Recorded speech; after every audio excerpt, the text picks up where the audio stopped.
요한 일서를 여러분들이 읽어보시지만 굉장히 어렵습니다. 왜냐하면 이제 이 단어가 아주 평이한 단어지만 반복적으로 여러 얘기들을 많이 하고 있기 때문에 주제 파악이 사실 쉽지가 않는 이런 부분도 있고요. 꼬리에 꼬리를 물어서 계속해서 이제 설명해 나가는 이런 방식이라서 우리가 이제 그 본문의 분명한 요지를 파악한다는 것 자체가 조금은 이제 그 어려운 부분이 있습니다. 우리가 요한 복음도 마찬가지였고요. 그래서 읽는 것 같은데도 사실은 이제 우리가 이렇게 뭐랄까 딱 마음에 뭐랄까 이렇게 그 머릿속에 이렇게 오랫동안 남는 이런 스타일의 말씀은 아니어서 그 물론 이제 성경 말씀이 좀 그런 경향이 많은 것 같아요. 이 일반적인 어떤 공부보다는 그래서 이제 더 우리가 좀 복습이나 혹은 뭐 반복 이런 것들이 굉장히 중요하고 요한도 이제 요한 일서 속에서도 여러 번 반복에 대한 중요성을 강조하고 있는 것을 우리가 알 수가 있습니다. 1장에 보시면 1절부터 4절은 육신으로 오신 하나님에 대한 신비로움을 여기서 설명하고 있습니다. 거기 그 1절부터 4절까지의 내용의 전환, 어떤 전개 방향을 보면은 예수님이 오기 전을 요한은 생명이 나타나기 전이라고 묘사하고요. 그 다음에 예수님이 오셨다는 사실을 생명이 나타났다 이렇게 연결시켜요. 그래서 생명이 오기 전과 생명이 나타난 이후 이렇게 시대를 나누고 그 다음에 그 생명을 목격한 사람들의 이 목격담을 여기서 설명하고요. 그 다음에 이것은 단지 혼자만 좋은 것을 가지는 것이 아니라 나누고 전파하는 것이기 때문에 이 계시를 어떻게 증거해야 되고 그 다음에 이 증거를 받은 그 결과는 결국 뭐냐? 함께 교제하기 위함이고 그 교제의 결론은 기쁨이 충만하기 위함이다. 이렇게 1절부터 4절을 연결시킵니다. 1절을 보시면 여기 들은 바요, 눈으로 본 바요, 자세히 보고 우리 손으로 만진 바라 이런 표현들이 나오는데요. 이 들었다 혹은 눈으로 보았다 이런 표현들은 그 현재 완료형으로 쓰여져 있습니다. 그래서 예수 그리스도께서 이미 부활 승천하셔서 이 땅에 떠나신 지가 오래됐지만 아직도 예수님이 말씀하시던 것들이 생생히 들려오고 또 내가 예수님이 하시던 일을 눈으로 목격한 것들이 여전히 내가 이 머릿속에 남아있다. 이런 의미가 있어요. 그리고는 들었다라는 말씀 자체가 굉장히 중요해요. 사실 요 동사 순서를 보면요. 들은 바요, 눈으로 본 바요 이렇게 나오죠. 근데 여러분 한번 보세요. 예수님이 이 땅에 성육신에서 오셨을 때 제일 먼저 눈으로 예수님을 보고 난 뒤에 예수님의 말씀을 듣는 거잖아요. 그래서 순서로 따지면 눈으로 먼저 보고 난 뒤에 말씀을 들어요. 예, 그렇게 하는 게 순서인데 여기는 그게 아니고 이 요한이 이 순서를 바꿔버려요. 듣는 것이 먼저고 내중에 눈으로 봤다라는 것으로 설명을 하고 있어요. 근데 2절부터는 또 이게 바뀌어요. 2절은 보십시오. 1장 2절에 우리가 보았고 정언하여 그 다음에 1장 3절에도 보고 들은 바를 여기서는 또 본 것을 또 강조해요. 신기하죠. 동사의 어떤 순서가 이유가 있어요. 그래서 이 들었다라는 얘기 자체는 이 기독교의 굉장히 중요한 표직이 뭐냐, 표시가 뭐냐, 말씀이다. 그래서 그 눈으로 본 것 자체에 강조점이 있는 것이 아니라 말씀을 듣는다는 것에 강조점이 있어요. 그래서 들었다라는 말에 강조점이 나와요. 이건 사실 구약 종교의 핵심입니다. 구약 종교는 하나님을 육신의 눈으로 보는 게 아니에요. 볼 수도 없고. 그래서 듣는 것이 굉장히 중요하다라고 이야기했고 선지자들을 통해서 하나님이 자기 백성들에게 계속해서 말씀한다는 것. 이게 굉장히 중요해요. 그래서 말씀을 듣는 그것을 통해서 하나님의 백성이 되거든요. 예, 근데 요한도 여기서 듣는 것을 통해서 생명을 가진다. 이렇게 말해요. 그래서 듣는 것이 굉장히 중요합니다. 그리고 자세히 손으로 보고 만진 바라는 것은 단순 과거형인데 쉽게 말하면 내가 좀 더 예수님을 가까이서 만지고 좀 더 예수님을 가까이에서 자세히 좀 살펴볼 걸 하는 그런 아쉬움이 여기 묻어나 있어요. 예, 그렇게 해서 요한이 처음부터 예수님에 대한 이 목격자요 정인으로 나타나고요. 2절에서는 이제 요한이 내가 목격자다 이걸 강조하기 때문에 보았다라는 사실을 강조해요. 그래서 2절과 3절이 보았다, 보았다. 왜냐하면 여러분 정인의 가장 중요한 요소가 뭐죠? 본 것을 증거해야 돼요. 들은 것으로는 안 돼요. 예. 그래서 2절과 3절에는 요한이 내가 정인으로서 왔기 때문에 보았다라는 단어가 강조가 되고 있습니다. 근데 이 예수님이 나타나신 이 사건을 생명이라고 말하고요. 또 이것을 영원한 생명으로 연결시켜요. 영원한 생명은 오직 누구한테만 있습니까? 하나님에게만 있는 게 영원한 생명이에요. 인간에게는 영원한 생명이 있을 수 없어요. 근데 하나님에게로부터 왔기 때문에 이 영원한 생명이 바로 예수님에게서 드러났다는 거죠. 그래서 성육신 하신 예수님을 요한은 하나님의 생명으로 나타났다고 이야기해요. 왜 성육신 하신 예수님이 생명 그 자체일까요? 그것은 바로 하나님으로부터 비롯되었기 때문에 그래요. 예, 하나님의 가장 중요한 특성이 뭐예요? 생명이고 살리는 역사예요.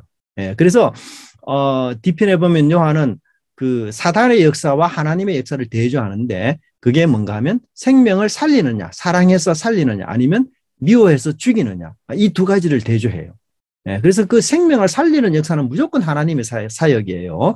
그래서 예수님이 이 땅에 오신 사역을 생명으로 나타났다. 하나님의 생명. 그래서 하나님의 생명으로 드러났다. 그렇게 말하고요.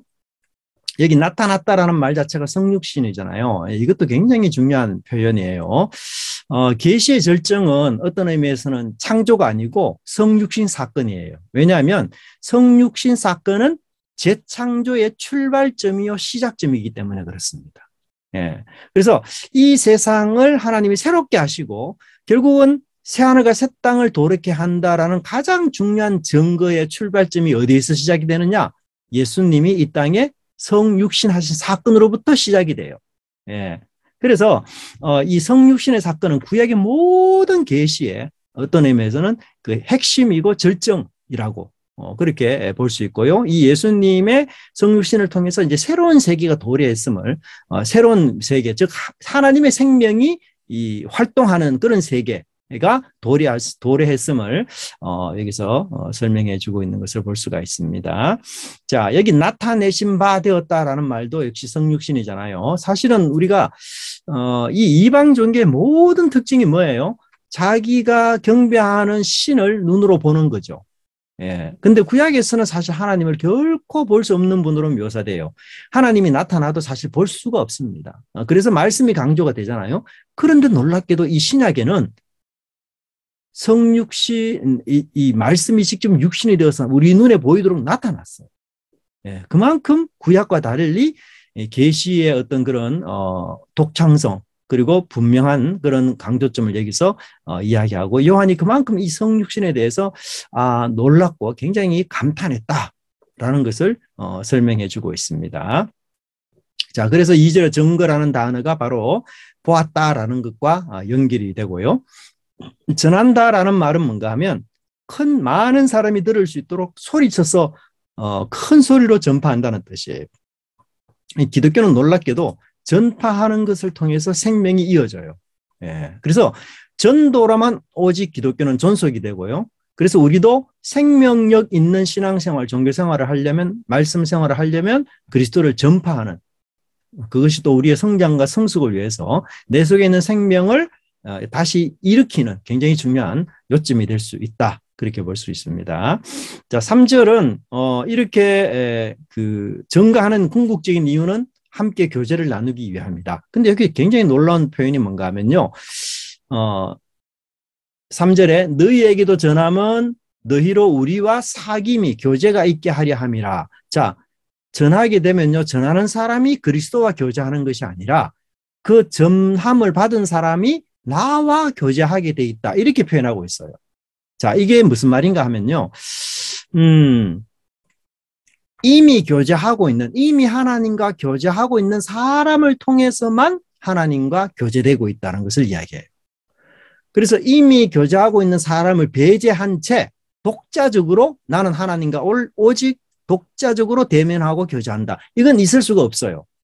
예. 이거는 다른 종교하고 전혀 다른 차원의 문제입니다. 그래서 이미 하나님과 교제하고 있는 사람을 통해서 교제의 맛을 느끼게 돼요. 예. 그래서 우리와의 사귐이라고 그렇게 표현되고 있고요. 이 사귐은 결국 생명을 공급받는 거죠, 사실은. 그리스도의 우리가 교제는 바로 하나님의 생명이 우리 속에 풍성하게 넘쳐나는 그것을 이야기하고요. 4절에 다시 기쁨이 나오잖아요. 근데 여러분, 이 기쁨은 반드시 생명과 연관이 돼요. 예. 참 생명 있는 사람의 특징이 뭐냐면 기쁨이에요, 기쁨. 예, 그래서 기쁨하고 많이 연결이 됩니다. 사실 우리 기쁨이라는 것은 항상 생명의 첫째 가는 요인입니다. 예, 생명의 첫째 가는 요인. 물론 여기서 말하는 기쁨이 우리가 예수님의 고난과 연관해서 살펴봐야 되겠죠. 그래서 그 고난을 이기면서 그리스도의 고난을 그리스도의 고난을 함께 누리면서 즐거워하는 그런 생명의 기쁨이다. 그렇게 볼 수 있어요. 그래서 여기 충만하게 한다는 말 자체도 기쁨이 흘러넘치게 한다. 그렇게 이야기하고 있어요. 사실 우리가 연말되어서 여러분들의 마음을 기쁘게 하는 게 과연 뭘까? 뭐 특별 보너스가 있으면 기쁘겠죠. 근데 그런 걸 떠나가지고 정말 우리 그리스도의 생명이 내 속에 충만하게 일어나기 때문에 내가 정말 기뻐하고 즐거워하고 감사하느냐, 이런 것들이 참 중요한 것 같아요. 그래서 요한은 사실 이런 것들 때문에 하나님의 생명이 우리 속에 있다는 사실 때문에 굉장히 기뻐하고 또 그 기쁨을 우리가 남에게 나누어 주고 싶은 그런 전파의 정인의 모습을 이야기합니다. 자, 그다음에 이제 5절부터는 그 10절까지 사귐에 대한 이야기를 해요. 사귐. 하나님과 우리가 이제 이것을 전파하면 사귀기 위함이다 하는데, 우리의 사귐은 또 다시 그 하나님과의 사귐 안에 들어가는 그런 사귐이잖아요. 근데 하나님과 사귀기 위해서는 그 장애물을 잘 극복해야 되는데, 여기에 본문에 세 가지 장애물이 나와요. 그 세 가지 장애물은 어떻게 표현되어 있는가 하면 만일, 이렇게 표현되어 있어요.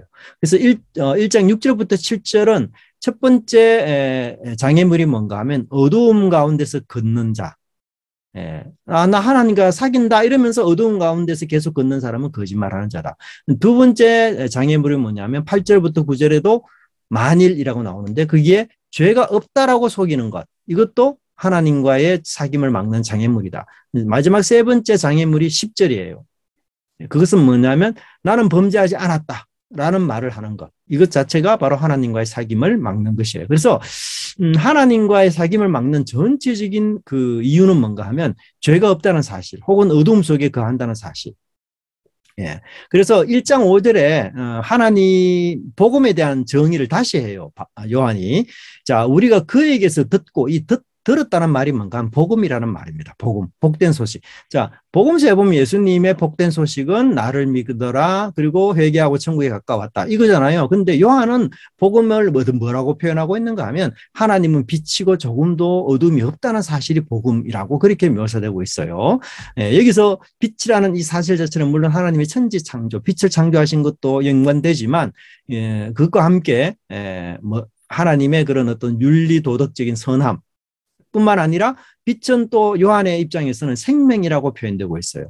빛이 있었으니 이 빛이 곧 사람들의 생명이라. 그러니까 빛과 생명이 또 연결이 돼요. 그러면 하나님이 왜 빛을 가지시는가? 왜 요한은 무엇을 보고 하나님을 빛이라고 말하는가? 빛을 창조했기 때문일까? 그런 것보다는 하나님이 영광을 가진 분이기 때문에 그 영광의 광채가 빛으로 나타나죠. 그래서 그 신성의 완전하심, 이건 자기 계시와도 연결이 되죠. 그래서 그 빛이라는 사실 자체가 우리에게 복된 소식이다. 그 빛이 우리에게는 생명이고, 또 그 빛 때문에 우리가 하나님을 알 수가 있게 돼요. 여기서 빛이라는 얘기는 뭔가 하면 우리가 하나님을 아는 방법은 하나님이 자기를 우리한테 계시해 주었기 때문에 알게 되었다. 아들을 통해서 알게 되었다, 이 말이에요. 그래서 모든 종교는 어떻게 하든지 간에 그 믿는 자가 스스로 신이 어떤 존재인지를 알려고 노력하는 반면에 기독교는 그것과 전혀 반대의 그런 모습을 이야기하고 있습니다. 자, 그래서 6절에서 빛이라 이야기하고는 6절에서는 이 빛과 반대되는 어두움, 그렇게 표현되고 있는데요. 여기서 윤리적으로 접근하고 있죠. 자, 여기 어두움을 더 구체적으로 요한은 무엇이라고 말하는가 하면 후반부에 보면 미움이라고 이야기해요. 미움. 네, 미움. 그래서 내가 쉽게 말하면 하나님과 나는 그 함께 거한다, 사귐이 있다. 이 사귐이라는 건 교제를 뜻하는 거죠. 하나님 안에 내가 살아간다라고 말하는 사람이 미워한다면 그것은 진리 가운데 하나님과의 잘못된 사귐이다. 사귐을 갖고 있지 않는 거다. 이렇게 설명을 많이 하고 있어요.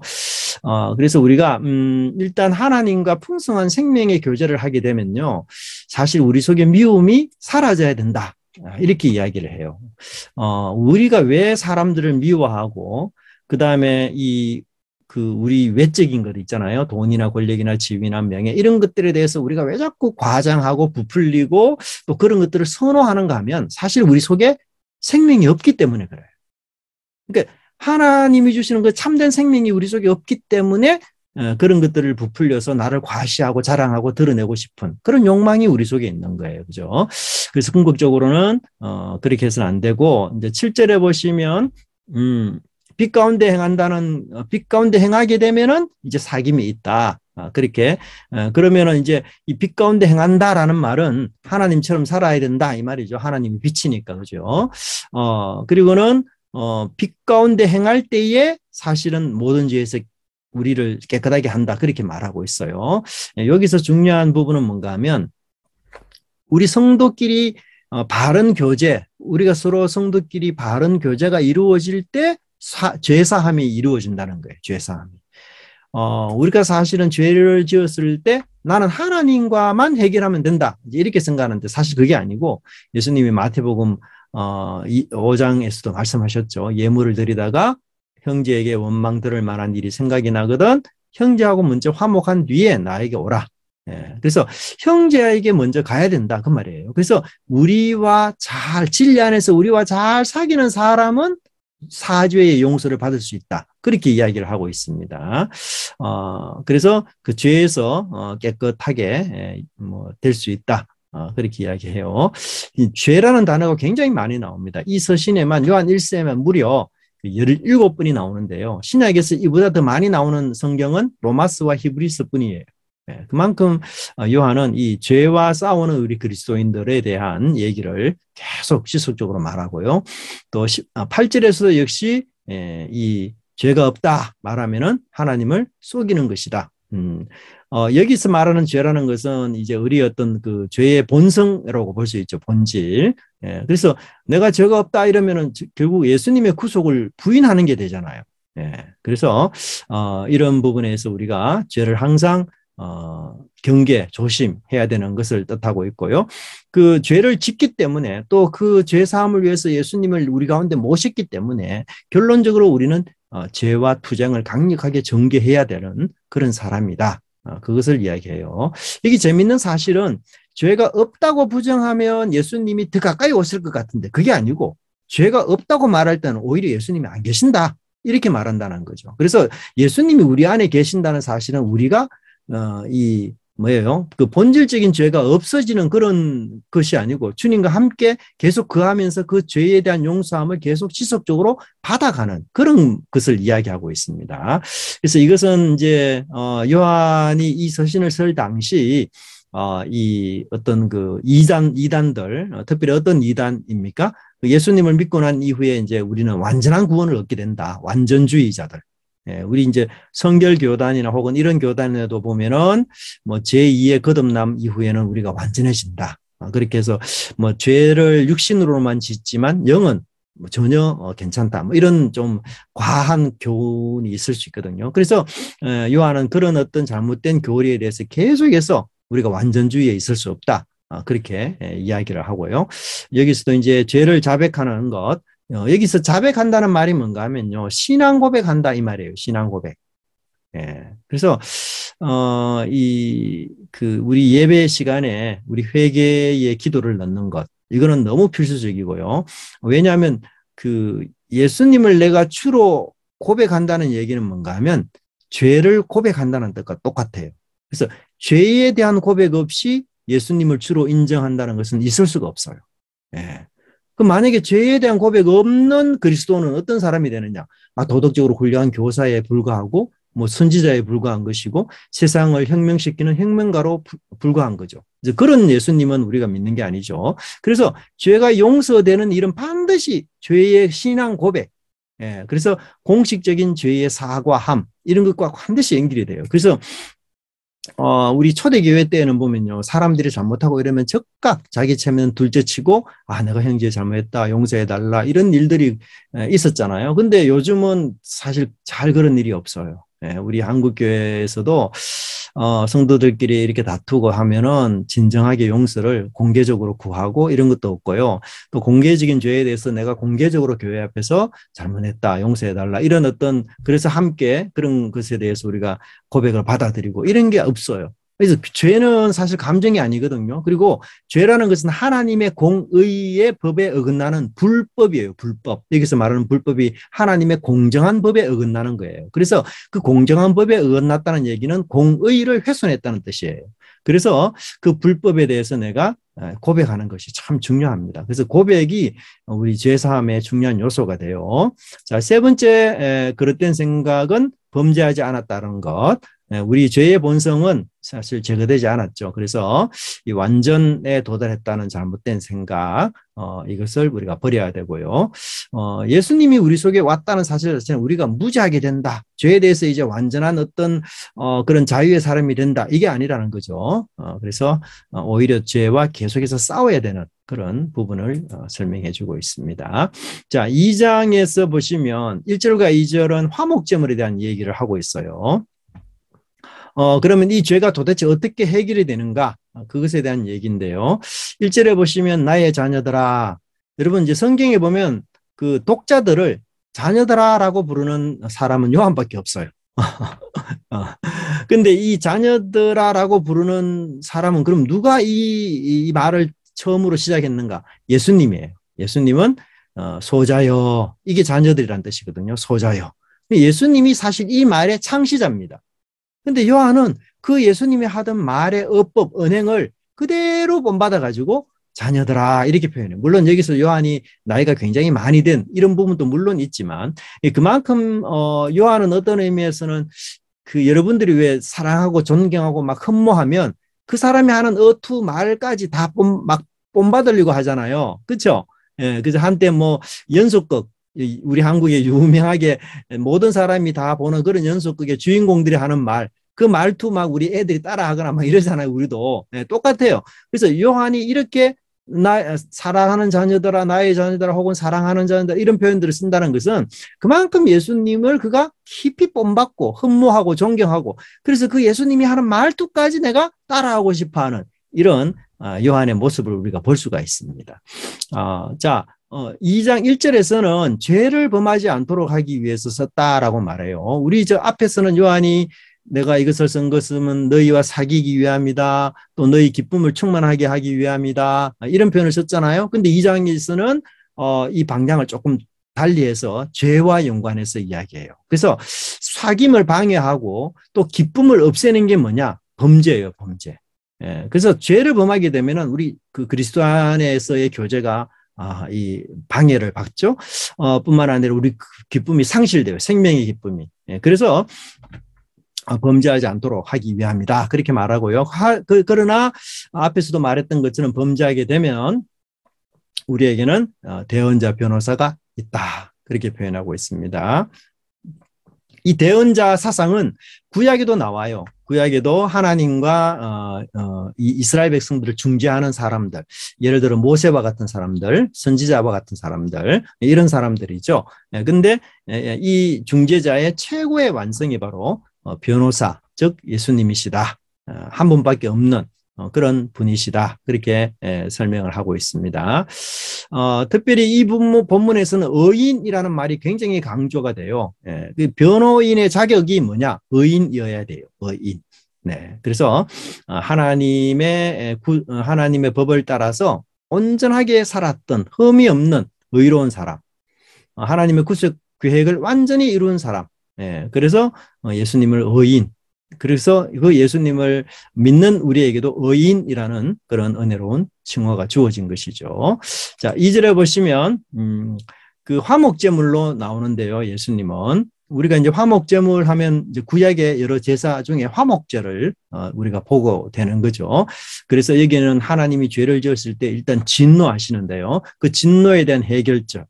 두 번째는 죄에 대한 보상이 필요해요. 그래서 보상, 진노와 보상을 함께 다 치루어서 서로 상반간에 이제 화해하고 화목하는 그런 자가 되었는데, 여기에 구약보다 더 놀라운 개념이 뭔가 하면 화목되기 전에 우리는 원수였다는 사실을 강조해요. 그래서 이 화목이라는 단어는 원래 바울이 자주 사용했던 그 성경적인 용어예요. 바울의 입에서. 왜냐하면 바울은 이 화목에 은혜 받은 혜택자였거든요. 다메섹 도상에서 그가 하나님의 원수로, 교회를 핍박하는 자로 이렇게 살기등당히 나타났던 그가 오히려 용서를 받고 하나님과 화해를 받았잖아요. 그래서 하나님이 바울을 화목시켰거든요. 그러니까 이 화목이라는 이 표현 속에는 뭔가 하면 원수, 하나님과 적대적인 자라는 이런 그 전제가 이 안에 포함이 돼 있어요. 그래서 그런 상황에서 하나님이 먼저 우리를 위해서 자신과 화목시키시는 그런 은혜들을 여기서 설명하고 있고요. 자, 3절과 6절부터는 앞에서 우리가 이제 죄에 대한 얘기를 했거든요. 죄. 그러니까 우리가 하나님과 잘 사귀고 그다음에 우리 기쁨이 충만해야 되는데 그 기쁨과 하나님과의 사귐 혹은 성도 간의 사귐을 빼앗는 것이 죄다. 그리고 그 죄가 어떻게 해결되는가 그렇게 말했고 3절부터 6절까지는 순종이 강조가 돼요. 그래서 성도들이라는 존재는 범죄하게 되면은 용서받고 뭐 이렇게 사는 건 맞죠. 그러나 더더욱 핵심적인 요소, 성도의 더더욱 중요한 기준과 정체성은 바로 순종이다. 그래서 그 순종이 바로 예수님과의 관계를 아주 진실하게 만들고 심지어는 하나님의 사랑으로 완전해지는 것이다. 그것을 지금 여기서 3절부터 6절까지 말해요. 그래서 여기 계명에 대한 얘기가 많이 나옵니다. 3절에 보면 계명을 지키는 것, 그것은 하나님을 아는 행위다. 안다는 것은 여러분 잘 알다시피 구약에서는 완전히 이제 인격적이고 경험적이고 구체적인 그 삶 속에서 일어나는 거 아닙니까? 그래서 여러분 하나님의 뜻을 순종하는 것은 결국 그 역사의 변화를 이야기해요. 구약에 보면 하나님을 경험하게 되면 항상 인간의 역사가 뒤바뀌어요. 역사의 뒤바뀜. 그래서 나의 역사의 뒤바뀜은 하나님을 경험하고 하나님께 순종함으로써 내 역사가 뒤바뀌게 돼 있어요. 그게 역사의 진행 방향이거든요. 그래서 이 계명에 순종하는 것은 하나님의 역사를 체험하는 길이고요.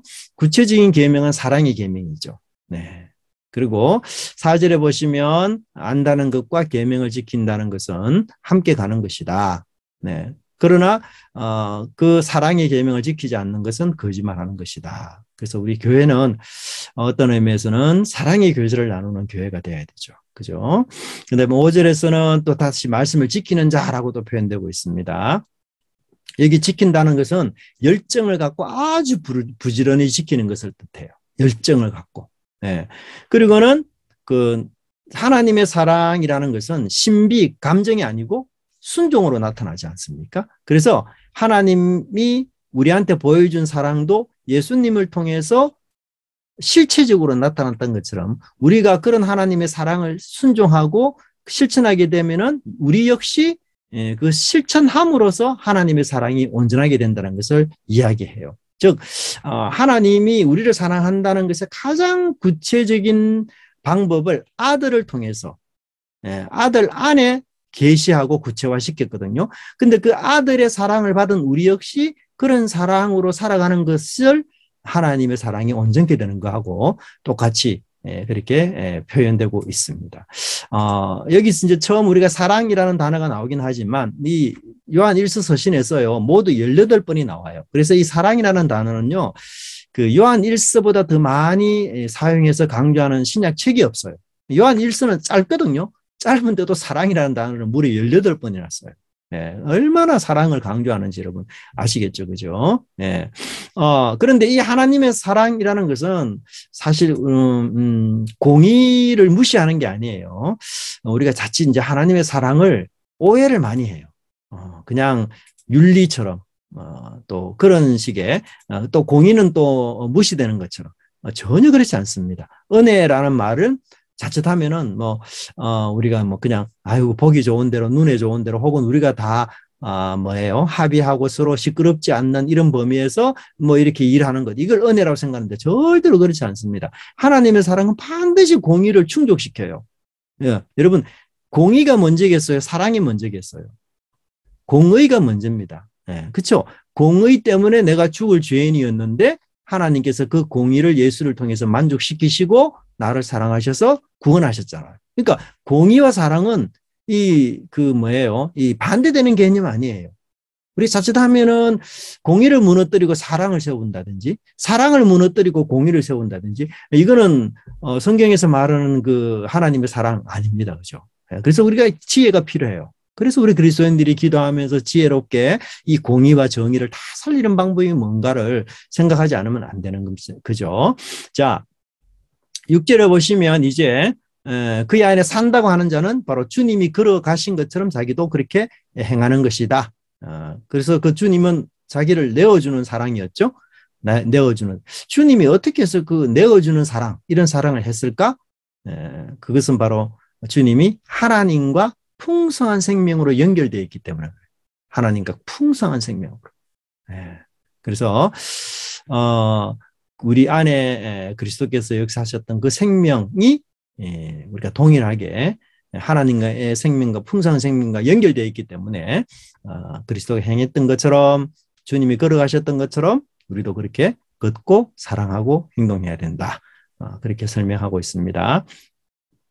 자, 7절부터 11절은 이제 그 사랑과 새 계명에 대해서 이야기하고요. 그리고 미움이 차지하는 위치를 말해요. 네. 자, 그 위에서 계속해서 계명을 지켜야 된다. 말씀을 지키는 것이다. 이걸 굉장히 많이 강조했잖아요. 이제 그 계명과 말씀을 지키는 것을 이제 요한이 여기서는 구체적으로 새 계명이다. 이렇게 말해요. 물론 이제 새 계명과 옛 계명은 사실 같은 겁니다. 근데 이걸 조금 바꾸어서 말하면서 새 계명이다. 그렇게 말하고 더 구체적으로는 바로 예수님의 십자가의 사랑이다. 그렇게 말해요. 하지만 반대로 미워하는 자는 어둠 속에 있는 자다. 그렇게 설명합니다. 그래서 이 요한의 책을 보면요. 중립지대가 없어요. 중립지대. 빛이냐 어둠이냐. 사랑이냐 미움이냐. 이거지 중립이 없어요. 그래서 우리로 하여금 굉장히 좀 부담스럽게 해요. 우리는 저 사람 미워하지 않으면 나는 사랑하는 거라고 생각하는데 그게 아니거든요. 사랑은 굉장히 적극적이잖아요. 그래서 내가 뭐 아무 무관심하게 있다. 이것 자체가 이미 그 사람을 미워하는 거나 마찬가지예요. 그래서 이 사랑이 아니면 미움이지 그 중간에 있는 건 없다. 이렇게까지 요한이 말하고 있습니다. 그래서 굉장히 그 사랑에 대한 강조점을 이야기해요. 자, 7절에 사랑하는 자들아 라는 말이 나와요. 여러분 굉장히 놀라운데 그게 왜냐하면 이 요한이 뭐예요? 예수님의 사랑받는 제자였잖아요. 그렇죠? 근데 예수의 사랑받은 요한이 독자들을 또 예수의 사랑으로 사랑해요. 이게 이런 내리 사랑의 얘기도 지금 나오고 있는 거예요. 그죠? 계속해서 우리가 앞에서 우리 교제하는 거다, 또 생명을 전하는 거다, 이런 표현을 썼던 것처럼 요한이, 그냥 여기 나오는 말이 듣는 단순한 사랑하는 자다. 이게 단순하게 나오는 게 아니고, 야, 내가 이 땅에 지내면서 예수님의 사랑을 얼마나 많이 받았는지 예수님 날 그렇게 사랑해 주셨는데, 그 보고 배우고 만지고 그 가까이서 깨달았던 그 사랑으로 내가 너희 독자들을 사랑한다. 이렇게 표현하고 있는 거죠. 그래서 이 요한이 말로만 사랑하라 사랑하라 이게 아니고 이미 자기는 예수님의 그 경험했던 사랑 그것을 이 독자들에게 실천하고 있다. 이런 뜻이 여기서 되는 거죠. 자, 근데 그런 자들에게 청중들에게 쓰는 이 계명이 옛 계명인데 옛 계명이라는 말은 오래된 계명, 뭐 구약 이걸 뜻하는 게 전혀 아니에요.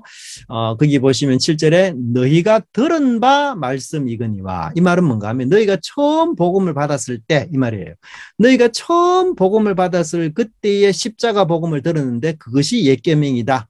그리고 그 계명은 너희가 처음 복음을 들었을 때부터 받은 계명이다.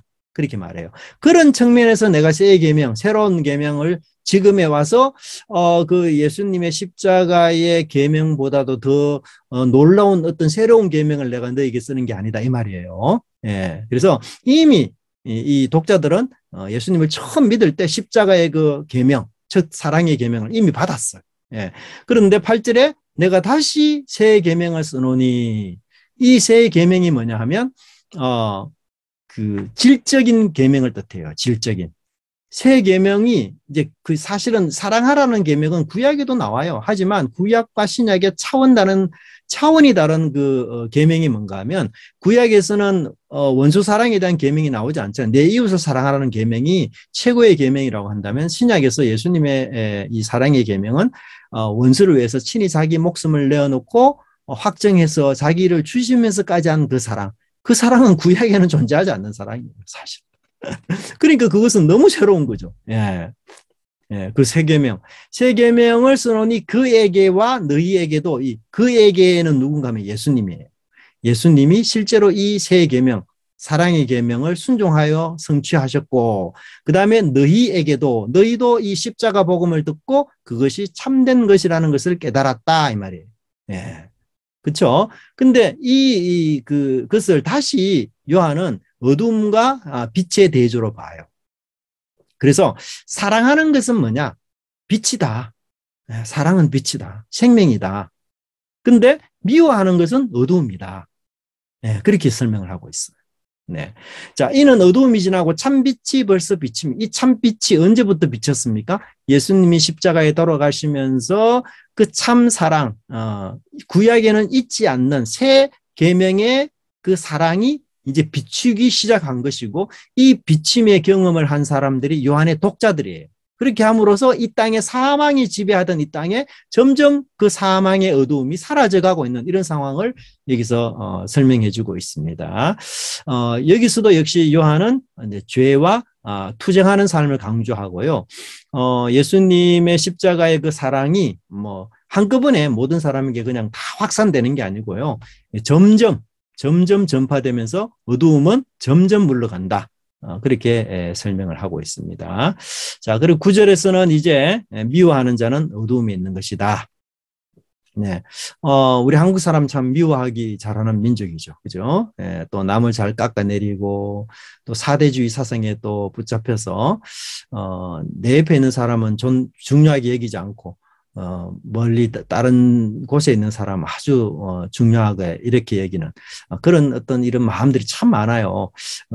그 이제 뭐 우리가 이제 2조 500년 이런 사색 그 당파들 막 이런 것들이 우리 속에 또 흐르고요. 우리도 뭐 정치 이렇게 참 해보면 정말 우리 기독교인들이 정치 때문에 그냥 원수되고 막 이러지 않습니까? 그 정도로 지금 이게 파벌과 이런 뭐 지역 색깔 너무 많이 나누어져 있어서 정말 우리가 이런 지역이나 이런 뭐 성별이나 이런 여러 이 세상에 존재하는 이론들을 초월해서 정말 그렇게 우리가 서로 예수님이 사랑한 것처럼 사랑할 수 있을까? 참 이게 의문시 되지 않습니까? 너무 참 어렵죠. 그래서 참 우리 한국 사람들이 이렇게 서로 사랑하고 뭐 이런 부분에 좀 약한 것 같아요. 그냥 잘 되는 건 뭐 그 뭐예요? 배 아파하고 어떻게 하든지 이렇게 막 내리려고 하고 그죠? 나보다 잘 되면 그런 속성들이 참 많은 것 같은데 왜 그럴까? 사실 이웃을 내가 참 사랑하려면 먼저 자신을 사랑해야 돼요. 여러분들이 하나님이 또 예수님이 나를 얼마나 존귀하고 얼마나 귀한 사람으로 얼마나 인격적인 가치가 있는 그런 귀중한 존재로 나를 예수님이 보고 계시는가 그런 것에 내가 이렇게 좀 마음이 열리고 그것을 내가 수용하고 이렇게 해야 내가 경쟁하지 않으려고 해요. 그런 게 없으면 내가 자꾸 경쟁하려고 하거든요. 그리고 내가 실패하고 지고 이렇더라도 내가 질 때 안 빠져요. 근데 내가 그런 자신이 없으면 항상 남하고 싸워서 이겨야만 그때 내 정체성이 있는 것 같고, 그죠? 지면은 내가 아닌 것 같고, 막 이런 그래서 그걸 못 견뎌하죠. 그래서 그런 것들을 우리가 극복하려면 일단은 우리가 남을 사랑하기 이전에 사실 내가 나를 얼마나 귀하게 그리고 사랑하는 이런 마음이 참 필요한 것 같아요, 그죠? 자, 20절에서는 이제 그 사랑과 미움의 결론이 어떻게 나는가를 이야기하는데요. 10절에 형제를 사랑하는 자는 끄리김이 없습니다. 그 말은 뭔가 하면 걸림돌이 안 된다는 거죠. 그래서 형제를 사랑하면 우리가 넘어지지 않아요. 그래서 바울이 이웃을 내 몸같이 사랑하는 자는 모든 계명을 다 이루었다. 그렇게 말하지 않아요? 넘어지지 않습니다. 네. 그래서 참, 우리가 누구를 미워하고 또 어떤 사람과 좀 갈등의 관계가 있다는 것 자체는, 내가 그 사람을, 어, 그 사람 때문에 내가 넘어지는 거죠. 사실은. 그 사람 때문에 내가 자꾸 가슴 아프고. 우리 아들이 그 요번에 이제 윤주일학교 뭐 올해까지 저기 초등부를 열심히 섬겼는데, 초등부에 자기하고 같이 사역을 하는 그 집사님 한 분이, 한 미묘한 그 갈등이 있어요. 둘이 남자인데. 그래가지고 얘가 좀 예의가 없거나 이런 애가 아닌데, 하여튼 막 그 집사님한테 문자를 보거나 뭐 이러면 항상 스트레스를 받아가지고 나한테 하소연을 하고 막 너무너무 자기를 무시하는 그런 투로 이야기하고 이래가지고 막 화가 나고, 그래서 연말 좀, 그래서 계속해서 이제 그렇게 미워하고 그러니까 얘가 걸림돌이 되는 거예요. 그 집사님 때문에 어떨 때는 공부도 못하고 한 며칠을 막 가슴앓이를 하는 거죠. 예, 왜 집사님이 그런 표현을 내게 했을까? 내가 뭐 도대체 뭐 그렇게 못나 보이느냐? 왜 나한테 직접 이야기하면 되지? 뭐 간접, 하여튼 막 그 낌새를 있잖아요. 예? 예, 느낌. 그런 것 때문에 계속 걸려 넘어졌거든요. 사실은 걔가. 그러니까 남을 미워하면 우리 속에 우리가 어떤 면에서 내가 내 할 일을 못하는 거예요. 사실은 그 미움에 사로잡히면. 예. 그래서 제가 그런 얘기를 했어요. 옆에서. 야, 너가 계속해서 그분이 그런 식으로 이제 행동하고 너는 또 그렇게 반응하고 이게 진짜 한 뭐 계속 그렇게 반복이 되고 너도 너 생활 못하고 그런데 생각을 좀 바꾸어서 하나님이 저렇게 부족하니까 나를 이렇게 붙여서 그 부족한 사람을 잘 돕도록 그렇게 하도록 하나님 나를 그렇게 했구나. 이 생각을 가지고 막 일을 좀 되게 만들고 그렇게 나를 힘들게 하는 사람이 나를 보고 감동하도록 그렇게 한번 만들어 보자. 어렵죠, 사실. 근데 그런 얘기를 했더니만 얘가 좀 정신이 좀 나는지, 그래서 오늘도 사실 그 성탄절 발표 준비 때문에 또 스트레스 또 받았어요. 그래서 제가 그런 얘기 하니까 마음을 좀 이렇게 이렇게 추스려서 그렇게 하려고 하더라고요. 예, 근데 사실 우리가 미워하게 되면 사실 걸려 넘어지는 건 나예요, 나. 그렇잖아요. 사실. 예, 진짜 내가 넘어져요. 내가 힘들고. 예. 그래서 그게 아니다. 그리고는 11절에 보시면, 미워하는 자는 뿐만 아니라 어두움 속에 있게 돼요. 예. 그래서 이 살인과하고 연결이 됩니다. 결국은. 뭐, 하나님은 살리는 역사를 하는데, 이거 반대니까요. 예. 그래서 형제를 미워하는 자는 결국은 하나님은 살리려고 하는 이 역사를 반대하는 것과 똑같은 일이에요. 예. 그래서 태초에 일어난 범죄가 미움에서 일어난 살인. 예. 그렇기 때문에 이 마음에서 시작되는 미움에 대해서 아무리 내가 뭐 미워하는 게 정당하다 할지라도 그것은 바로 회개하고 뉘우쳐야 되는 그런 상황을 이야기하고요. 결국 미워하게 되면요 어둠에 빠집니다. 이 어둠이 특별히 판단 능력을 어둡게 하는 거잖아요. 그래서 이런 죄 때문에 내가 죽음에 이른다는 사실을 알지 못해요. 예, 그래서 많은 사람들이 이기주의, 무정한 세상 이런 것을 만드는 이유가 이런 그 어두움이 그를 지배하고 있기 때문에. 예. 그래서 우리가 이 불신자들은 죄를 죄로 여기지 않잖아요. 그래서 죄를 아주 쉽게 지어요.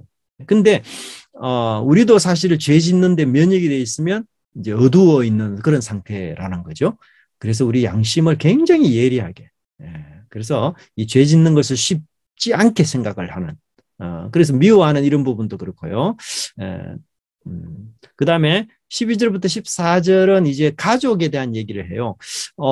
그래서 자녀들, 아비들, 청년들, 그들을 향한 삼중적인 메시지가 두 번이나 나와요. 그래서 이제 요 내용을 보면서 우리가, 이게 자녀, 아비, 청년들은 연령별로 구분한 거냐? 이렇게 보려고 하는데 사실 그거보다는, 이제 이 전체 성도에 대한 어떤 그 특징을 말하는 것으로 봅니다. 그래서 아이들은 이제 의존하는 게 많잖아요. 그래서 하나님 아버지를 의존하는 믿음을 이야기할 때는 아이들. 그리고 청년들은 힘이 좋잖아요. 그래서 뭐 사탄과 싸워서 이겼다는 측면에서는 청년들로 비유해서, 그리고 아버지는 경험이 풍부하잖아요. 그래서 그런 측면에서 이야기하는 거지, 이 나이별로 연령별로 나누어서 교훈 주는 건 아니다. 전체 우리 신앙 공동체가 다 들어야 될 교훈이다. 그렇게 우리가 볼 수 있고요. 그 요한이 굉장히 참 놀랍게 표현하는 것 중에 하나가 뭔가 하면, 중생에 대한 얘기를 하지만 하나님에게서부터 났다라는 표현을 많이 써요. 예, 태어났다. 그래서 요한의 의미를 보면 가족의 개념을 굉장히 많이 설명을 하고 있어요. 그래서 우리가 육신으로 태어났듯이 영적으로 다시 태어났고, 특별히 하나님에게서 태어나서 하나님의 가족이 되었다. 이런 얘기들을 많이 하고 있는 것을 우리가 볼 수가 있습니다. 자, 12절의 자녀들은 죄가 사해진다는 것, 아주 기초적인 복음이죠. 예, 그래서 복음을 처음 들을 때 누구나 예수님의 이름으로 죄가 사해진다. 특별히 여기에 그의 이름의 권세로 죄가 사해진다. 이런 표현을 많이 쓰잖아요. 예, 이름이라는 말 자체가 사실은 우리가 하나님의 그 능력, 통치, 지배, 이걸 암시하는 거잖아요. 그래서 예수님의 이름의 권세가 이 죄를 사해주는 능력이 있는 거죠. 예, 그래서 그런 표현을 쓰고, 13절에서는 아비들과 청년들, 예, 여기 태초부터 계시는 예수님으로 보고요. 청년들은 이제 사단을 결박하는 의미로서 이겼다. 그렇게 표현되고 있고요. 그러면 어떻게 이겼는지에 대해서 14절에 부연 설명을 해주고 있는데, 그것이 바로 말씀의 권세로 악한 자를 이겼다. 그렇게 볼 수가 있습니다. 그래서 예수님 역시 그 시험 받으실 때 악한 자를 사단을 말씀에 인용 혹은 적용하셔서 이기신 것으로 우리가 볼 수가 있고요. 이런 측면에서 우리 그리스도인들은 항상 약한 존재다 이렇게 생각하면서 살아가는 게 참 중요합니다. 내가 강하다 이렇게 생각하는 사람은 하나님 말씀대로 살기가 어렵죠. 왜냐하면 강하다고 생각하는 사람에게는 하나님 말씀 필요하지 않습니다. 근데 우리가 정말 약하고 무능하고 정말 내가 어리석다라고 깊이 절감할 때에 비로소 하나님 말씀 붙들고 그런 것들이 있기 때문에요. 예. 자, 그 다음에 15절부터 17절에서는 그럼 이 사단을 이기는 방법이 뭐냐? 세상을 사랑하지 않는 것이 사단을 이기는 방법이다. 예, 그래서 15절만 보시면 세상이라는 단어를 무려 3번이나 사용해요. 예, 그래서 굉장히 강조를 하고 있고요. 여기 세상은 이제 사단의 지배 아래에 있는 인간 사회를 뜻하고 있습니다. 예, 그래서 특별히 세상과 아버지 사랑이 대조가 되고 있어요. 네, 여기서 왜냐하면 이제 세상과 하나님이 원수 관계이기 때문에 세상을 사랑하면 아버지와의 사랑이 있을 수가 없는 거죠. 근데 그 사랑의 이제 구체적인 측면을 16절의 저자는 육신의 정욕, 안목의 정욕, 이생의 자랑이라고 그렇게 표현되고 있습니다. 이제 육신의 정욕이라는 것은 이제 우리 죄 아래 있는 인간의 그 욕구들, 정상적인 욕구 이상의 것을 추구하는 것들, 이런 것들이죠. 우리 한국 사회가 정말 욕망에 지배되는 이런 사회로 우리가 참 볼 필요가 있고요. 16절에 보면 이제 여기서 눈은 우리 신체 기관 중에서 가장 연약하지만 동시에 가장 그 존귀한 기관이기도 하죠. 눈은 또 봄으로서 모든 걸 알게 됩니다. 특별히 눈은 미적 감각을 추구하는 그런 것이죠. 그래서 우리 현대 문명이 이 눈을 자극하는 것이 굉장히 많이 나타납니다. 선정적인 어떤 광고들, 향락 또는 이 통제되어야 될 눈에 대해서 사람들이 그 야망을 지배하는 이런 일들이 너무 많고요. 그래서 정말 우리가 이 눈에 대한 자극을 절제하고 이렇게 살아가는 것이 필요하고요. 이생의 자랑이라는 말도 사실은 그 자랑이라는 말은 허풍 아니에요, 그죠? 예, 그래서 돈 자랑, 열등의식을 극복하기 위한 어떤 자랑들. 이런 것들이 참 우리 속에 많고요. 실제보다 자기를 과장하려는 것, 이런 것들이 우리 인간의 중심적인 욕구죠. 자꾸 뭘 부풀리고 없는 것도 있다 하고, 그래서 자기가 자꾸 크다는 것을, 위대하다는 것을 드러내는 것, 이런 것들이 사실은 자랑이고 그 위정이죠, 위정죄. 그래서 이런 것들이 우리 속에 늘 존재하고 세상 가면 다 그런 것들로 그냥 도배해 있는 것 같아요. 그래서 이런 것들 우리가 영향을 받아가지고 예수 믿어도 장로 되어야 예수 잘 믿는 것처럼, 예수 믿어서 물질적으로 또 성공해야지, 세상적으로 잘 되어야만 내가 잘 믿는 것처럼 이렇게 또 착각, 오해를 해서 사는 경우도 참 많이 있습니다. 그냥 우리의 진정한 가치는 사실 요한은 우리가 하나님께 순종하는 것이 최고의 가치다. 그 외에 더 이상의 가치는 없다. 이 세상에 있는 모든 것들은 다 사라지지만 하나님께 순종한 그것만은 영원히 간다. 그래서 영원히 갈 것을 추구하라. 요한은 우리에게 그렇게 이야기하죠. 17절에. 자, 그래서 이제 18절, 19절에서는 이제 적그리스도에 대한 얘기를 하고 있습니다. 원래 적그리스도는 언제 나타나는가 하면 마지막 때에 나타나는 줄로 알았어요. 근데 지금 적그리스도가 이미 나타났다. 요한은 그렇게 말합니다. 물론 이 적그리스도의 특징 중 하나가 예수 그리스도의 성육신을 이제 부인하는 것, 그런 것이죠. 뿐만 아니라 예수 그리스도의 정신을 반대하는 것, 이런 것들이 다 적그리스도의 모습이죠. 근데 이 그리스도가 등장하면 무조건 적그리스도가 나타나요. 그렇잖아요. 그래서 요한은 아마도 이제 그 예수님의 최후 심판이 있기 직전에 적그리스도가 있을 것이라고 생각했는데 그게 아니고 이미 적그리스도가 많구나. 이렇게 보니까 적그리스도라는 것은 그리스도가 등장하게 되면은 자연 발생적으로 생기는 거구나. 이렇게 이해하는 것이 중요하고, 그렇기 때문에 적그리스도가 나타나는 이때가 다 마지막 때다. 물론 이제 최후의 마지막 때에 더 뭐랄까요, 광포한 그 적그리스도가 나타나는 것은 당연하겠죠, 그죠? 오늘날 우리 시대, 계몽주의 시대도 사실 우리가 적그리스도의 그런 그 학문적인 이론들이 굉장히 사실 많죠, 그죠? 특별히 니체는 이 기독교의 구원 종교를 자연 종교로 대체해버려요. 그리고 인간이 그 니체가 외친 것 중에 하나가 사상의 초인 사상이거든, 초인 사상. 그래서 인간이 스스로 초인이 되어서 구원할 필요도 없고 구원받을 필요도 없고 자기 자신을 인간 스스로는 구원할 수 있는 존재다. 이렇게 니체가 주장을 했어요. 그 초인 사상. 뿐만 아니라 칸트 같은 경우도 순수 이성 비판. 이런 것도 굉장히 적그리스도적인데요. 왜냐하면 그 하나님이 창조하시면서 이 온 세상의 우주의 질서가 세워졌잖아요. 근데 칸트는 그걸 다 무시합니다. 처음에는 막 무질서했는데 인간의 이성이 법과 질서를 제대로 잡았고, 그래서 인간이 결국은 법과 질서를 구성하고 입법하는 중심이 된다. 그래서 이 이론이 그 모든 이 기독교를 믿지 않는 사람들에게 큰 영향을 주어서 거의 반기독교적인 그런 어떤 그 사상들, 이런 것들이 참 문화들이 많이 나오죠, 요즘. 그래서 우리가 이 단순히 그 교회 안에서의 적그리스도뿐만 아니라 세상에서 활동하고 활개치는 이 적그리스도, 그리스도를 반대하는 이런 것들 우리가 좀 지식적인 가운데서도 많이 나타나고요. 결국은 우리가 참과 진리라는 것 자체가 지식을 통해서 참과 진리를 알려고 하는데, 그 참과 진리에 대해서 그리스도를 알지 못하면 참과 진리는 사실 의미가 크게 없어요, 사실은. 그만큼 이 그리스도의 생명을 아느냐 모르느냐, 이것이 너무나도 중요하다, 그렇게 볼 수 있습니다. 자, 20절부터 23절에 쓰는 진리와 거짓을 이야기해요.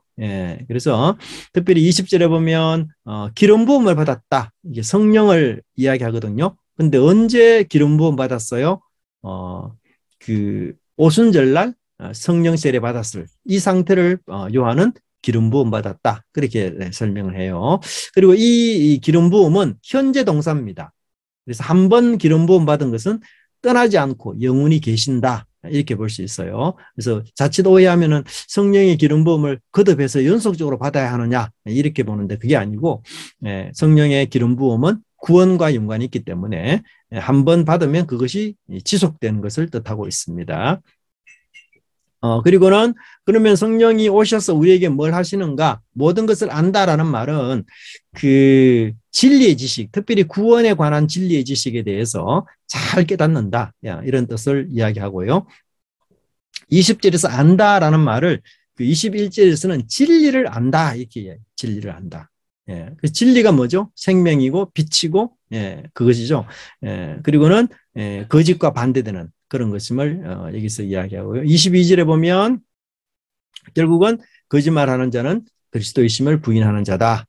예수께서 그리스도다. 예수님이라는 말은 인성을 뜻하는, 예수님의 이름을 뜻하고, 그리스도라는 것은 메시아, 하나님의 아들이라는 그런 신성을 뜻하는 단어죠. 그래서 인성이신 예수님이 곧 신성이신 그리스도다. 이것을 부정하면 그가 곧 그리스도다, 적그리스도다, 이렇게 표현될 수 있습니다. 그리고는 더 나아가서 아들을 부인하는 자에게는 아버지도 없다. 23절에. 그래서 그리스도를 부인하면은 아버지를 부인하는 것이 된다. 이게 굉장히 중요하죠. 그래서 하나님은 오직 그리스도만을 통해서 하나님의 생명을 전하셨고 하나님의 뜻과 계시를 전하셨어요. 그렇기 때문에 그 아들을 부인한다는 것은 도무지 아버지를 알 수가 없고 가질 수도 없는, 소유할 수도 없는 그런 것임을 우리가 설명합니다. 그 다음에 24절부터 27절에서는 하나님 안에 거하는 것을 굉장히 강조를 해요.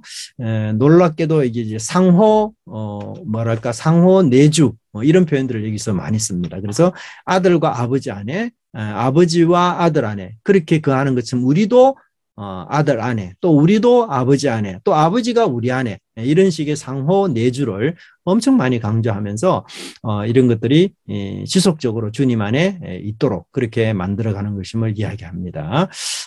그래서 우리가 늘 묵상하면서 그런 얘기 많이 하잖아요. 그 예수님 안에 우리가 거하는 방법이 뭘까? 계속해서 복음을 묵상하고 또 말씀을 묵상하면서 예수님 제게 이런 일이 있는데 제가 어떻게 해야 되겠습니까? 이러면서 예수님께 계속해서 상담하고 묻고 예수님의 뜻이 무엇인가를 찾고 또 주변에 여러 소식들이 들릴 때 그게 내 판단으로 하지 않고 예수님과 계속 의논하면서 주님이 이 일은 어떻게 해야 됩니까? 이렇게 계속 물어가는 게 뭐냐 하면 예수님 안에 거하는 삶이거든요. 그래서 그런 것들이 우리 속에 계속해서 지속적으로 상의하고 의논하고 그런 것들을 계속 연결시켜야 되는 거예요. 그래서 사실 때로는 우리가 예수님을 믿지 못하는 경우가 참 많은 것 같아요. 그래서 제가 아들 보고도 그런 얘기했어요. 너 정말 예수님 믿냐? 하나님 믿냐? 하나님이 왜 너에게 그런 사람 붙여줬겠느냐? 네가 그런 사람과 관계 속에서 어떻게 하나님 하기를 원하는 건지 한번 생각해 봐라. 이런 것들이 예수님 안에 거하는 삶이죠. 그러면은 우리 생각들이 바뀌고 달라지는 것을 보게 되는 거죠. 그죠? 예. 자, 25절에 보면 우리에게 약속한 것은 영원한 생명이다. 예, 영생.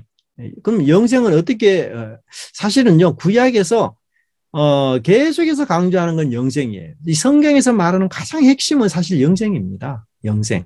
예. 그 영생이라는 것은 우리가 그냥 이터널 라이프처럼 영원히 시대적으로 시간적으로 초월해서 사는 것이 아니고 하나님과 함께 사는 것 아니에요. 예. 그래서 그게 성막 혹은 에덴 동산 이스라엘 백성 중에서 하나님 함께 거하는 것 계속해서 강조되었던 거 아닙니까? 예. 하나님과 함께 사는 것. 예. 그게 성경이 하나님이 약속한 것이고 그런 생명의 축복 그리고 그런 기쁨을 우리에게 주신다. 그렇게 표현하고 있는 거죠.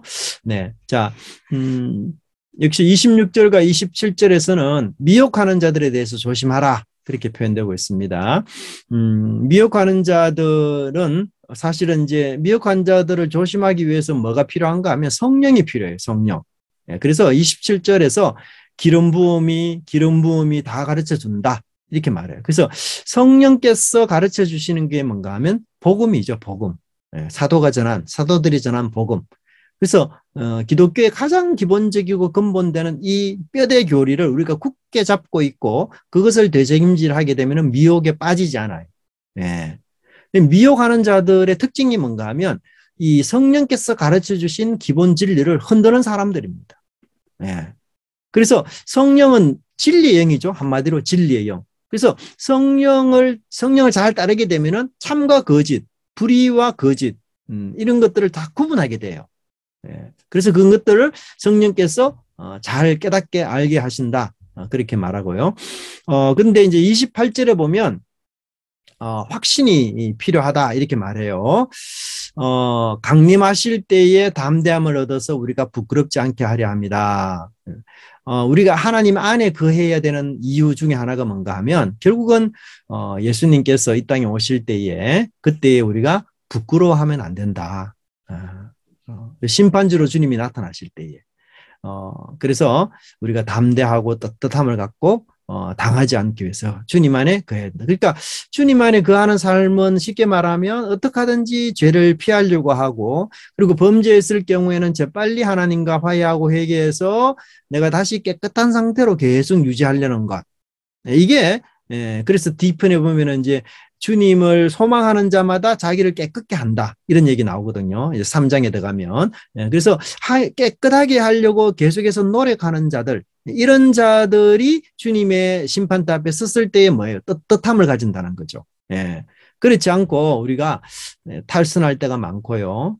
타락해서 미끄러질 때가 많고, 그러면 그렇게 해서 주 안에 머물지 못하게 되면, 주님의 심판에 우리가 부끄러움을 많이 이렇게 갖게 되는 것을 볼 수 있어요.